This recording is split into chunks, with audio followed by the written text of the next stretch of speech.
was Boogie last night. Very, very impressive. Boogie, stop doing this. You're driving the price up. Skip, won't he do right like he's supposed to do? He is not going to wind up in Cleveland, Ohio. I'm sorry. Why do you think Sacramento put up with Boogie Cousins' BS for so long? Because of this. Production outweighed all the tolerance that you were willing to tolerate anything because of his production. Think about that. A 40-20-10. Kareem in 72. Put in perspective, Wilt Chamberlain had a 53-32-14 ball game. Skip, what Boogie did, there are 4 players that's ever done what Boogie Cousins done. Wilt Chamberlain, Kareem Abdul-Jabbar, Elgin Baylor, and Oscar Robinson. They all reside in Springfield, Massachusetts. So even he went double overtime. Even if you take the double overtime away, he had a 33-20-10. David Lee was the last person to do that in the last 30 years. He's special. Skip, they were down by 17 points with 5 minutes to go. They were. And to top it off, Anthony Davis fouled out. So he had to go this journey alone. He's special. Said it. I love Karl Anthony Towns. I love Anthony Davis. But big man, the best is DeMarcus Boogie Cousins. There's nothing he cannot do. Now, he's mercurial. Skip, he might throw a chair. He gonna get some technique. Like, Boogie! You're going to be down by 2, and Boogie going to get a couple of tags. They're going to get the ball, you're going to lose. You're like, Boogie, come on, we can't have that. Skip Bayless. What he did last night is just a sample of what he can do and what he's capable of. New Orleans, what y'all hold on to this man for? Y'all going to pay him now. Granted, you can give him that extra 5th year. No one else can. Are you going to pay Anthony Davis $130? Are you going to be willing to give Boogie Cousins $180? Are you going to play True Holiday $150? So y'all got that kind of money? Boogie, if you want your own signature shoe, it ain't about where you play. You got to win. You going to link up with that old guy from the 330 in Akron. You get you a signature shoe, guaranteed. Kyrie Irving didn't have no signature shoe until who came back, Skip? He was on Drew. He was shooting from Pepsi commercial. He was and what all that.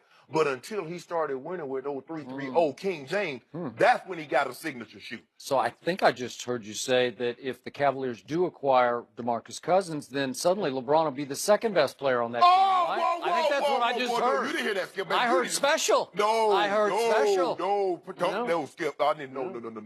I said he's the best big man, but the best man. You know, Skip. There's a difference. You could be. Hey, there's a groomsman. You got 3 or 4 of them. And then you got the best man. So DeMarcus is just a groom. But he's standing at the altar. He ain't got the ring, but he's standing right next to him.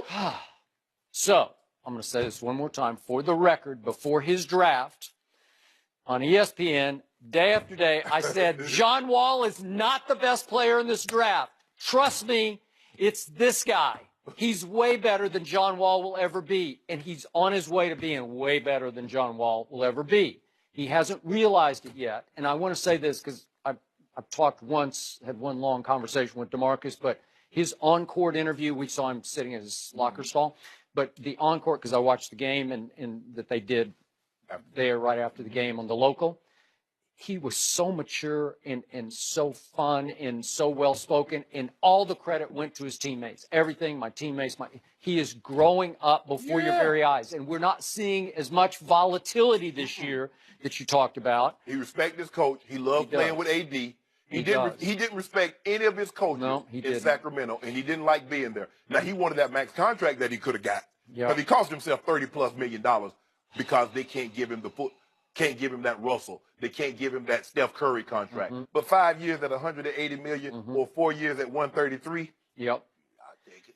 But as much as I buy DeMarcus Cousins, that I believe in DeMarcus, it's stunning to me how it's hard to believe in the Pelicans this year, because now they've risen to 25-21 after another overtime win last night. So in 3 of their last 5 games, they've won in overtime. So they barely survived at the Knicks. Then they had a really big-time game against the Celtics at Boston, but it took overtime. And then last night it took double overtime against the Bulls, and their record isn't very good, although lately the Bulls have caught fire because they're 15-8 in their last 23, so they're no joke in And the they could have won it, Skip, because the guy got fouled on the three-pointer. He made 2 to tie it, and then.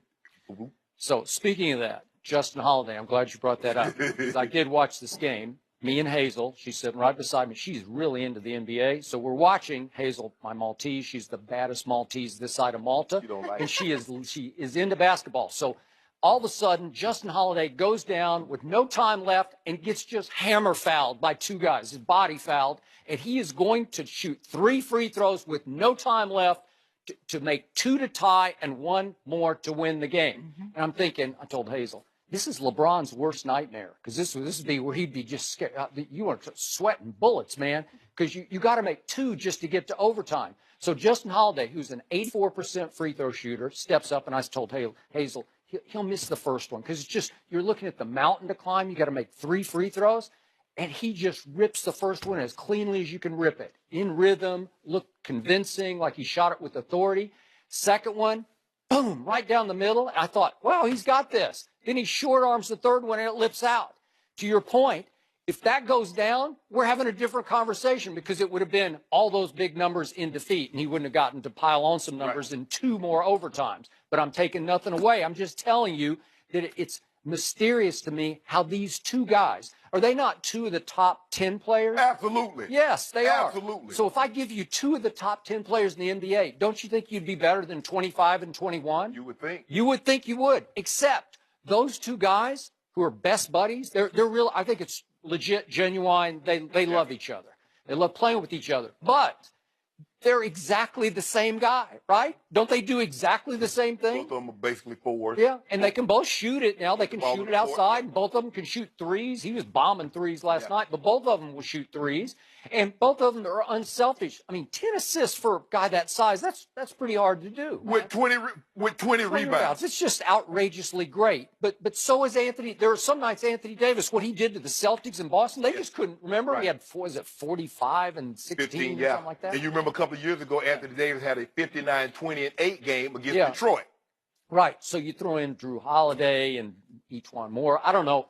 And Rondo contributes some, but they're not good enough outside those 2 to be good enough. Because if you told me you had Durant and Westbrook, well, obviously those 2 together, as much as they were troubled personally, they were still really good. Right. They had Golden State down 3 games to 1, right? Yep. And you would think this team could have Golden State down 3 games to 1 with that much firepower, but somehow it doesn't really click because they're basically kind of a 500 team that just won 3 overtime games. Well, the thing is, Skip, when you look at these 2 guys, and I said it, we talked about them last week, they're basically a 50-25 team, a tandem. They're going to get you 25 points a night, and they'll get you 12 and a half rebounds.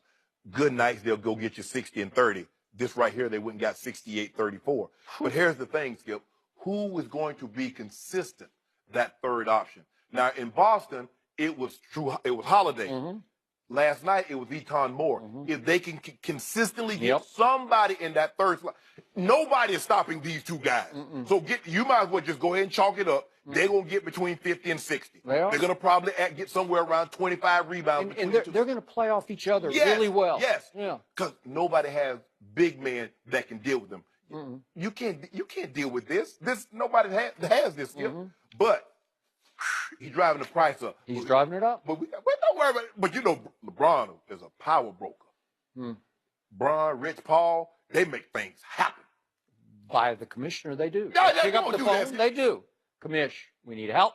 We need it. We're a mess. Okay, other than LeBron, what do you want, Pelicans, for Boogie or AD? What do you want?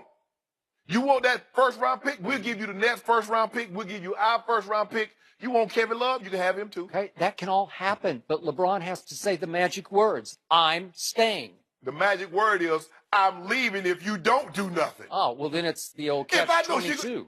Joy, I already know. She already told me she's going to leave. Now, there's no assurances that if I get her this 12-carat diamond ring, she's going to stay. But at least I'm going to put something on her mind to make her like, oh, she got 12-carat flawless.